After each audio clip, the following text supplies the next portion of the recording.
수요일 아침 외신 브리핑의 김희욱입니다. 미국은 이제 노동절 연휴에서 돌아와서 이번 주 첫 거래를 이제 마감을 했습니다. 생각보다 뭐 큰 매도세나 아니면 그렇다고 또 뭐 상방의 뚜렷한 흐름은 나오지 않았고 그냥 혼조세로 끝이 났지만 어제 우리나라 증시를 보면서 진짜 미국이 휴장일 때는 마치 분리불안증에 걸린 어린아이처럼 참 투심이 약할 수밖에 없구나 생각이 들었는데 이번 주에 이제 ECB 통화정책회의도 있고 그 다음에 이번 주 금요일 날 미국의 고용지표도 나오고 이래저래 이제 출구 전략에 대한 여러 번의 이제 이 관문을 통과해야 되는데 지금 현재 달러는 강세로 가고 있습니다. 그러면요. 어제 같은 경우에 오랜만에 진짜 달러 대비 원화 환율 올랐단 말이에요. 그럼 그동안 수출주들 환율 하락 때문에 스트레스를 많이 받았다고 그랬으면 어저께 그렇게 시원하게 환율 오르는 날 같이 올라야 되는데 왜 못 올랐느냐. 이게 지금 오늘 우리가 생각해 볼 문제입니다. 미국에서 뭐 경제지표가 좋았고 어쨌고 이런 거 다 좋은데요. 일단 오늘은 우리에게 필요한 이슈 몇 가지만 좀 체크해 보겠습니다. 일단 이 롱텀으로 봤을 때 그래도 한국 증시가 완전히 뭐 이제 희망을 버리기에는 이르다라고 생각하는 게 우리나라 이제 대미 수출 비중 같은 경우에 전체 수출 비중이 한 19% 정도 차지하고 있죠. 그럼 미국이 이제 살아난다는 거는 전반적으로 우리에게 나쁠 것은 없는 이슈가 되겠습니다. 물론 이제 좀 헤드라인 넘버가 약간 좀 너무 자극적인 면은 없지 않은데요. 한번 읽어보실까요? 월가 금융사 모간 스탠리의 론 폴 이 사람 맞나요? 네네. 아담 파커군요. 아담 파커가 보고서를 냈는데 이제 막 2000포인트 뚫은 지 한 일주일 됐죠. 오늘은 이제 다시 2000포인트를 살짝 하회한 S&P 500 지수에 대해서 현재 레벨에서 50% 정도 추가 상승한 3000포인트까지 갈 수가 있다. 라는 보고서가 오늘 월가에 관심을 끌었습니다. 그런데 이제 언제 가느냐가 중요하잖아요. 언제. 네, 지금 보시다시피 2020년 정도. 앞으로 한 5년 있다 간다. 이 참 이 낚시성에 약간 허탈한 그런 느낌을 주긴 하는데요. 근데 아무튼 그 근거는 뭐냐면은 미국 경제는 이제 막 확장 국면의 초기 사이클에 진입했을 뿐이다. 그러니까 이제 지금 너무 초조해하지 말고 결국은 3천까지 간다. 언제? 앞으로 5년 뒤에. 그러니까 지금 현재 불마켓도 5살짜리잖아요. 근데 이제 이 불마켓 사이클에서 봤을 때 5살이면은 강아지는 평균 수명 한 뭐 15살까지 산다 그러면 고양이가 좀 짧다 그러는데 하여튼 5년이면 지금 많이 늙은 거란 말이에요. 근데 여기서 5년을 더 강세장에 간다라고 얘기를 했으니까 3000포인트를 보는 시점이 2020년이라는 건 약간 허탈하긴 하지만 그래도 여기서 5년을 더 불마켓이 유지된다는 것은 그렇게 나쁘지는 않다라고 봐야 되겠죠. 그 다음에 이번 주 목요일 날 ECB 통화정책회의가 있는데 여기서 ECB가 추가 완화적인 제스처를 취하느냐 아니면 또 그냥 대충 말로 때우느냐 이제 여기에 대한 관심인데 월스트리트 저널에서는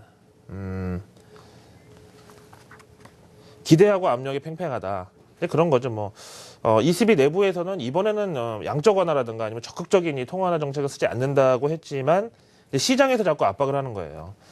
더군다나 지난주에 나왔던 인플레이션 데이터가 좀 심각했고, 그 다음에,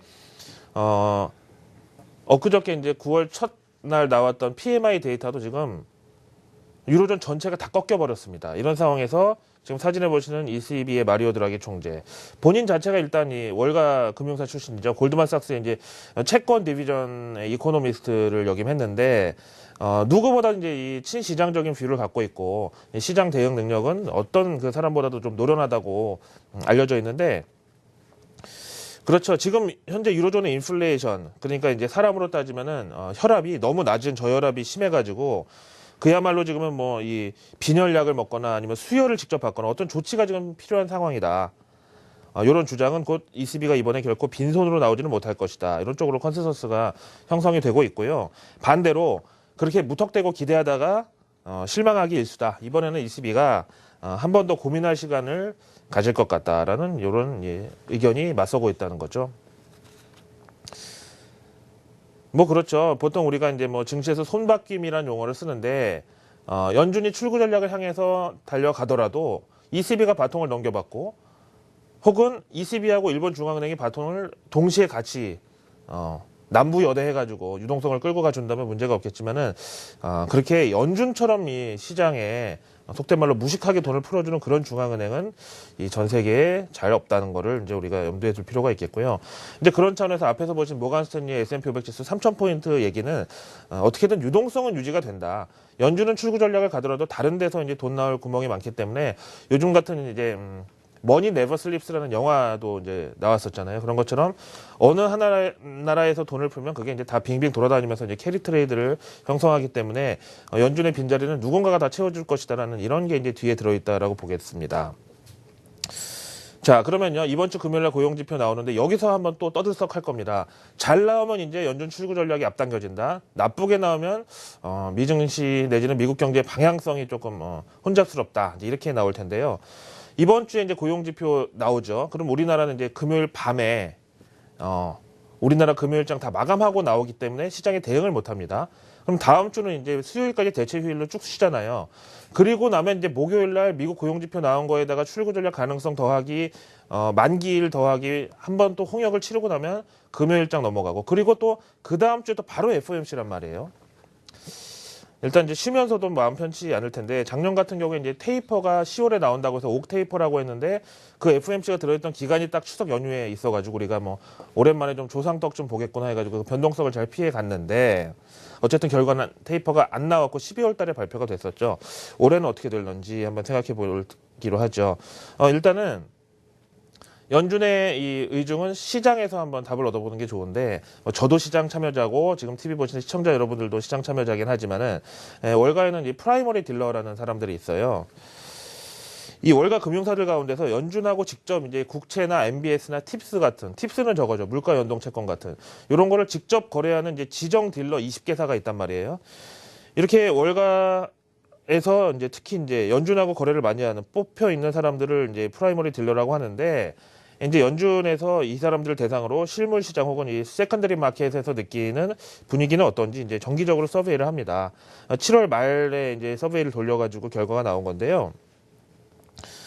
이제 가장 최신 결과라고 할 수 있는데, 이번 달 16일에서 17일 예정된 FOMC에서 진짜 출구 전략에 대한 힌트가 나올지 이런 거를 좀 예상하는 현재 필드의 느낌은 어떤지를 알 수 있을 텐데요. 앞에서 말씀드린 대로 우리는 추석 연휴 지나고 나면은 바로 만기일이고 바로 그 다음 주 FOMC니까 미리미리 지금 대응해서 나쁠 것은 없다라는 차원에서 보는데요.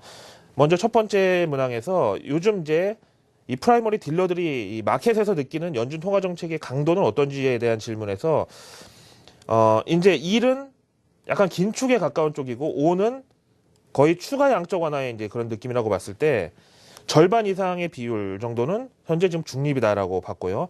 그 다음에 25% 정도, 그러니까 4분의 1 정도의 비율은 중간보다도 약간 좀 매파적이다, 덜 완화적이다, 이렇게 봤습니다.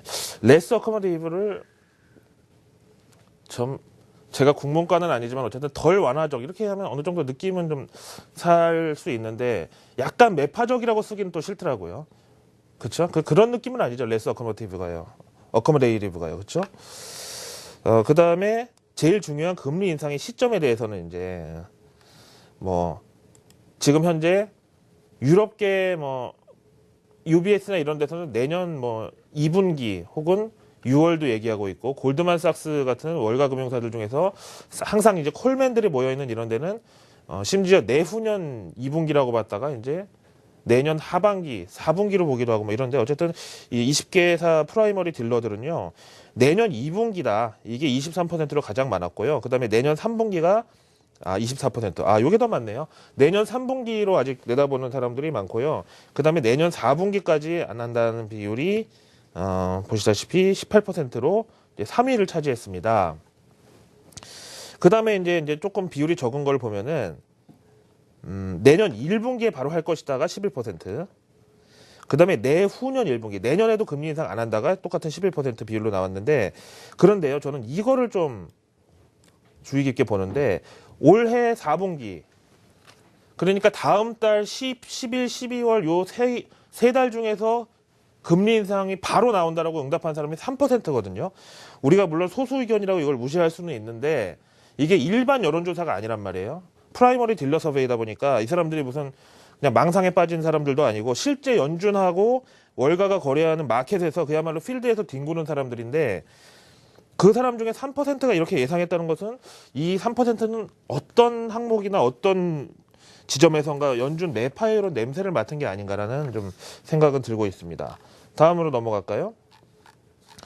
그 다음에 이제 지금 QE를 테이퍼하고 있는 중이죠. QE가 끝나는 거나 테이퍼가 끝나는 거나 같은 시점이겠죠. 뭐. 근데 보시다시피 현재 진행 중인 이 채권 매입에 대해서는 서베이 응답자 전원이 아무래도 9월 FMC를 끝으로 채권 매입은 종료가 될 것이다. 이 이후로는 채권 매입은 다 빵원일 것이다. 이제 이렇게 내다를 보고 있습니다. 그 다음에 그럼 채권 매입은 이렇게 끝을 내는데 그럼 지금까지 사들인 채권을 언제 내다 팔기 시작을 하느냐에 대해서는 아무래도 2016년 그러니까 내후년 H1 상반기부터 점점 시장에 내다 팔 것이다. 라고 이렇게 보고 있고요. 내년엔 일단 금리 인상을 하는 그런 첫걸음을 떼고 보유 채권을 직접적으로 내다 팔면서 시중의 유동성을 걷어들이는 그야말로 이제 어떤 이 긴축 이런 작업은 내후년 상반기에 시작이 된다라고 보고 있죠. 그 다음에 이제 제가 들어오기 전에 오늘 미국 증시 뭐 여러 가지 경제 지표도 있고 뭐 했습니다만은 뭐 뚜렷하게 시장 방향성에 어떤 영향을 줬다고 보기는 힘들고요. 그래서 지금 가장 최신에 나온 이 외신을 찾아보다 보니까 이제 요게 있는데요. 러시아의 푸틴 대통령이 도네츠크 같은 거 우리 2시간이면 접수한다 그랬나요? 뭐 2주라 그랬나? 하여튼 뭐 2자가 들어갔는데. 하여튼 그렇게 뭐, 진짜 우리한테는 엊그저께 이제 제가 외신에서 표현한 바로는 러시아에게 있어서 우크라이나는 그냥 감나무에 붙어 있는 감이다. 밑에 누워가지고 입 벌리고 있으면 이제 떨어지면 그냥 받아먹기만 하면 된다. 이런 식으로 뭐 지금 뭐 피스 오브 케이크 우리말로 하면 그냥 껌이다 뭐 이런 식의 표현이 자꾸 나오고 있는데 지금 미국하고 나토 연합군이 우크라이나 파병 대비 훈련에 이제 돌입을 했다라고 나오고 있네요. 이게 또 미국이 또 우크라이나까지 개입을 한다고요? 참 이거는 솔직히 대외 정책으로 봐서는 오바마에게 악수라고 볼 수가 있습니다. 보통 이제 어떤 맛집을 가면은요 메뉴 한두 개밖에 안 팔잖아요. 근데 이제 이렇게 장사 안 되는 집이 메뉴 한 10매까지 놓고 팔고 뭐 이러는 건데 하여튼 뭐 느낌이 이렇게 좋지는 않다고 보고요. 어쨌든 올해 11월에 중간 선거를 앞두고 있는 오바마 대통령 입장에서는 지금 시리아 갔다가 망했죠. 이라크에서 또 망했죠. 그다음에 우크라이나도 또 지금 거의 망하기 직전이죠. 뭐 지금 대북 정책 북한하고 뭐 러시아하고 중국하고 좀 여기 얽혀가지고 또 이상해졌죠. 하여튼 그런 상황입니다. 자, 이제 오늘 내용은 이제 거의 다 외신으로는 봤는데요. 앞에서 이제 외신 이런저런 뭐 ECB니 뭐 연준이 이것저것 전해드렸지만 결국 이런 게 다 백약이 무효하다는 느낌, 좀 허탈감이 드는 건 바로 이것 때문입니다. 어제 우리나라 오랜만에 환율 올랐는데 수출주는 왜 빠졌습니까? 달러 대비 엔화 환율에 의한 롱숏이라고 저는 보고요. 오늘 우리가 자고 있는 사이에 105엔대를 지금 돌파했습니다. 어제 하루 동안의 그래프 달러에는 밤새 돌아갔으니까 어제 그래프 보시면은요. 달러 대비 엔화 환율의 이런 상방하고 그다음에 코스피의 하방하고 정확하게 이제 각도까지 비슷하게 롱숏이 나왔고요. 보통 이제 롱숏 뭐 시소 전략, 바벨 전략, 덤벨 전략 얘기하는데 일본 달러 대비 엔화 환율이 조금 더 수출주에 이제 민감하고 이 효과도 크다고 보는 거예요. 당연히 이제 달러가 강세로 가면서 환율이 올라가면 우리나라 수출주에도 어느 정도 매출 증가 내지는 뭐 이런 수익의 이 증대 효과가 있지만 외국인들이 봤을 때는 달러 대비 연환율 올라가는 거 보면서 일본 주식을 갖다 채우는 게 더 좋다고 보는 건데요. 그런 롱숏은 사실 이런 거에서 보일 수 있죠. 토요타 자동차, 어제 우리 현대 기아차 참 힘들었는데 어제 그런 와중에 1.75%가 상승을 했고요. 여기다가 현대차 한번 집어넣어 볼게요. 최근 일주일 사이에 정확하게 롱숏입니다. 정확하게 역동조화. 그 다음에 1등 주끼리 토요타하고 현대하고 비교했으니까요. 그 다음에 혼다하고 기아차하고 볼게요. 기아차가 270인가요? 그렇죠? 그러면 기아하고 혼다하고 봤을 때 역시 이것도 정확한 역동조화 지금 나오고 있거든요. 최근 한 달 사이에도 마찬가지로. 오늘 있잖아요. 미국 증시 이제 혼조세다. 그 다음에 우크라이나 리스크가 또 꿈틀거리고 있다. 더하기 달러 대비 엔화 환율이 105엔대를 또 넘어갔다. 우리에게 있어서 굳이 이제 좋은 느낌을 가질 만한 대외 이슈가 한 개도 없다고 보고요. 오늘도 역시 이제 밖에 비도 오고 있는데 약간 좀 정서적으로도 오늘은 공격보다 수비에 집중하는 날로 보고 MSCI 한국 지수 역시도 오늘은 약간 한국 증시에서 우리는 관심을 덜어 놓을게요. 라고 경고 내지는 예고를 하고 있습니다. 수요일 아침 외신 브리핑 준비한 내용, 좋지도 않은 내용 다 보셨습니다.